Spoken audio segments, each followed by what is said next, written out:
खरं तर सन्माननीय मुख्यमंत्री महोदयांच्या उपस्थितीमध्ये आतापर्यंत मुख्यमंत्री महिला सक्षमीकरण अभियानाअंतर्गत 4 ते 5 जिल्ह्यांमध्ये हे कार्यक्रम घेण्यात आले।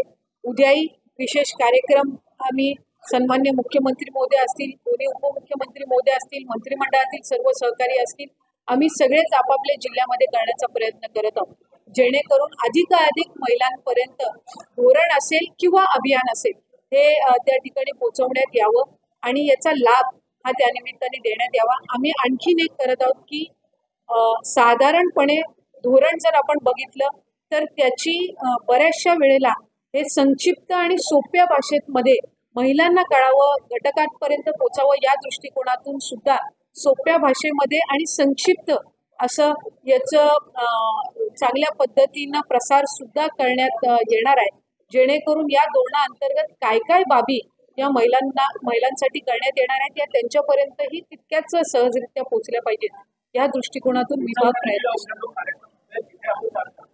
आमच्या सगळ्यांचेच पूर्वनियोजित महिला दिनाचे वेगवेगळे कार्यक्रम आहेत आणि साधारणपणे महिला मंत्री असल्यामुळे अनेक कार्यक्रम त्या निमित्ताने आहेत। उद्या मुख्यमंत्री महोदयांच्या हस्ते तो कार्यक्रम ठेवण्यात आलेला आहे। काही दिवसापूर्वीच आम्ही नवी मुंबईमध्ये सन्माननीय पंतप्रधान नरेंद्र मोदी साहेब यांच्या हस्ते लेक लाडकी योजनेचं प्रथम वाटप हे करण्यात आलं।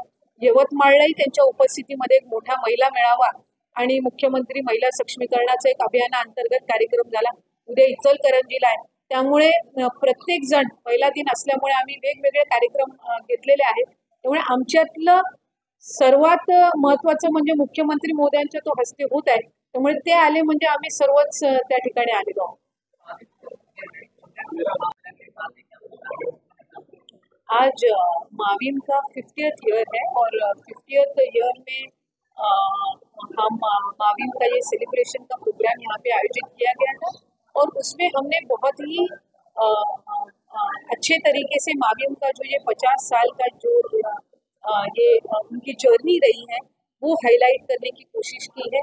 उसमें सक्सेस स्टोरीज जो है, जो माविम के अंतर्गत जितने भी महिला बचत गट हैं उनकी जो सक्सेस स्टोरीज है, उनका जो अभी तक का अनुभव है वो भी हमने यहाँ पर आज के प्रोग्राम में प्राथमिकता वहाँ पे फेलिसिटेशन भी हमने किया है। हर एक विभाग का एक ऐसी उद्योजका जिनका सम्मान माविम के माध्यम से आज हमने इस प्रोग्राम में किया है, तो हमारे लिए ये बेहद ही खुशी की बात है कि माविम को आज 50 साल इस साल पूर्ण हो रहे और हमारा यही उद्दिष्ट है कि माविम की और व्यापकता बढ़नी चाहिए। उनके बचत गट जो है उनकी संख्या और बढ़ाने का उद्दिष्ट हमने इस साल रखा है।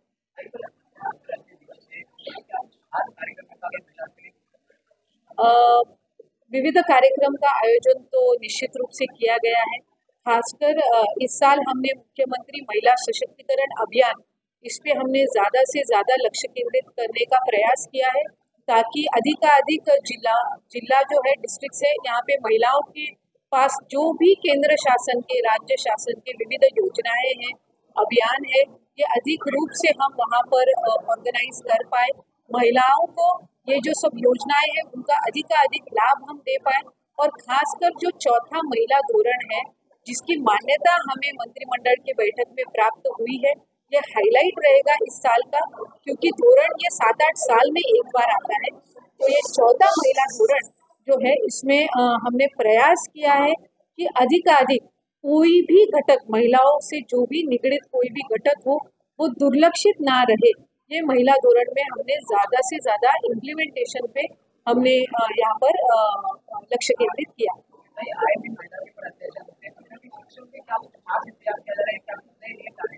एक जो शक्ति कायदा है उसका हम अधिकाधिक वो जल्द से जल्द लागू हो, ये राज्य शासन का प्रयत्न तो रहेगा, वो प्रयास हमारा शुरू है। और उसके अलावा पिंक रिक्शा योजना जो है शासन की तरफ से हम लाने की कोशिश करें, क्योंकि जो सिटीज़ है बड़ी, मुंबई हो, नागपुर हो, ठाणे हो, पिंपरी चिंचवड, पुणे, नासिक, अहमदनगर, ये जो बड़ी बड़ी सिटीज़ हैं यहाँ पे पिंक रिक्शा के माध्यम से हम 5000 से अधिक महिलाओं को रोजगार देना और उनको महिलाओं को सुरक्षित रित्या दिन भर वो ट्रैवलिंग कर पाए, उस विचार से हमने ये योजना लाई है। तो अधिक हमारा प्रयास है कि सुरक्षित वातावरण, महिला स्नेही वातावरण महिलाओं के लिए हम महाराष्ट्र शासन की तरफ से अधिक देने का प्रयास करें। Thank you.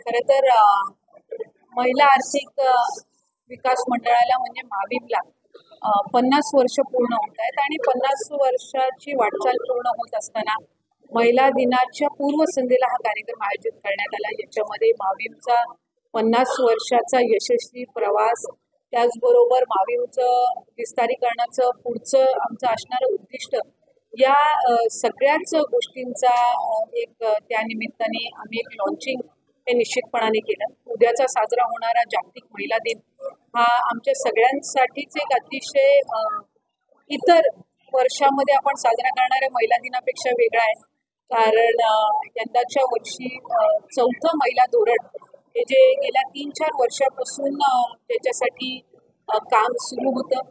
2014 मध्ये तिसरं महिला धोरण जाहीर झालं होतं आणि चौथं महिला धोरण हे राज्याचं मंत्रिमंडळाच्या बैठकीमध्ये त्याला मान्यता प्राप्त झाली। सन्मान्य मुख्यमंत्री एकनाथजी शिंदे साहेब, सन्मान्य उपमुख्यमंत्री देवेंद्र फडणवीस साहेब, सन्मान्य उपमुख्यमंत्री अजितदादा आणि मंत्रिमंडळातील सर्व सहकारी वेगवेगळ्या ज्या महिलांसाठी काम करणारे घटक आहेत, त्याचबरोबर महिला लोकप्रतिनिधी आहेत, काही पुरुष लोकप्रतिनिधी आहेत, यांच्या सगळ्यांच्याच सहकार्यातून हे महिला धोरण तयार करण्यात आलेलं आहे। महिलांसाठी काम करणारी अनेक जे संस्था आहेत यांचे सुद्धा याच्यामध्ये वेगवेगळं मार्गदर्शन आम्हाला त्या निमित्ताने मिळालं आणि चौथं महिला धोरण हे आधीच्या 3 धोरणांपेक्षा वेगळं करण्याचा हा प्रयत्न शासनाच्या माध्यमातून आणि विभागाच्या माध्यमातून आमच्याकडून करण्यात आलेला आहे।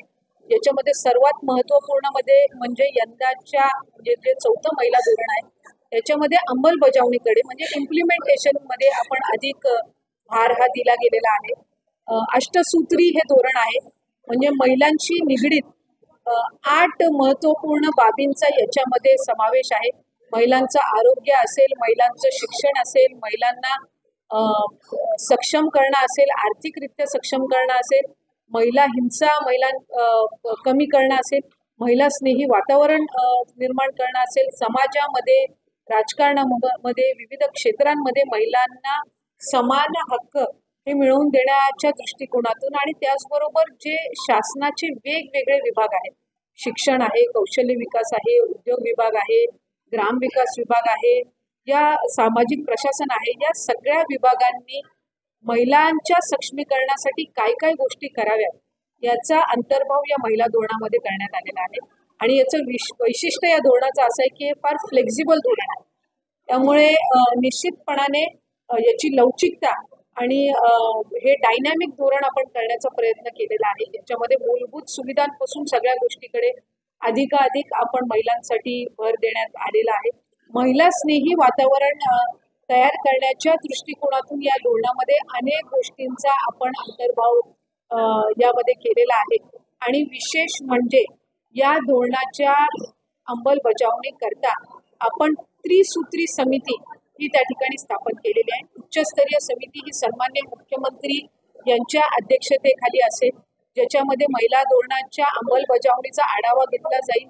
त्यानंतर महिला व बाल विकास मंत्री यांच्या अध्यक्षतेखाली समिती असेल, जी दर 6 महिन्यांनी या महिला धोरणाच्या अंमलबजावणीचा रिपोर्ट घेईल आणि जिल्हा स्तरावर जशी आपली जिल्हा नियोजन समिती असते तशीच पालकमंत्र्यांच्या अध्यक्षतेखाली महिला धोरणाच्या अंमलबजावणीसाठी ही समिती असणार आहे, जेणेकरून फक्त धोरण करून हे न सोडता त्याची अंमलबजावणी झाली पाहिजे आणि त्याचे सकारात्मक पडसाद हे आपल्याला पुढचं धोरण येईस्तोवर हे दिसले पाहिजेत। या दृष्टिकोनातून या महिला धोरणाची त्या ठिकाणी चांगल्या पद्धतीनं ते धोरण आखण्याचा प्रयत्न हा राज्य शासनाकडून करण्यात आलेला आहे। विविध घटकांचे निश्चितपणाने आम्ही या धोरणामध्ये अधिकाधिक महिला स्नेही वातावरण तयार करणं आणि या अंतर्गत वेगवेगळ्या म्हणजे महिला सक्षमीकरणासाठी किंवा मुलींच्या शिक्षणासाठी लेक लाडकी योजना जशी आपण आणलेली आहे, यासारखं यंदाच्या बजेटमध्येच आदरणीय दादांनी पिंक रिक्षा सुद्धा आपण ही योजना अनाऊन्स केली आहे, ज्याच्यामध्ये प्रामुख्याने जे राज्यातली मोठी 10 शहरं आहेत इथे 5,000 पेक्षा अधिक पिंक रिक्षा आपण लॉन्च करण्याचा निर्णय घेतलेला आहे. मुख्यमंत्र्यांच्या संकल्पनेतून मुख्यमंत्री महिला सशक्तीकरण अभियान हे प्रत्येक जिल्ह्यामध्ये सुरू आहे आणि साधारणपणे 2 कोटीपेक्षा अधिक महिलांना प्रत्यक्ष अप्रत्यक्षपणे शासनाच्या विविध घटकांपर्यंत जोडण्याचा या अभियानाअंतर्गत हा प्रयत्न आहे. आणि महिला सुरक्षतेच्या दृष्टिकोनातून सुद्धा अधिकाधिक राज्यामध्ये महिला स्नेही वातावरण पुढच्या कालावधीमध्ये कसं तयार करता येईल यासाठी सुद्धा या धोरणामध्ये अधिक बाबी या नमूद केल्या गेलेल्या आहेत.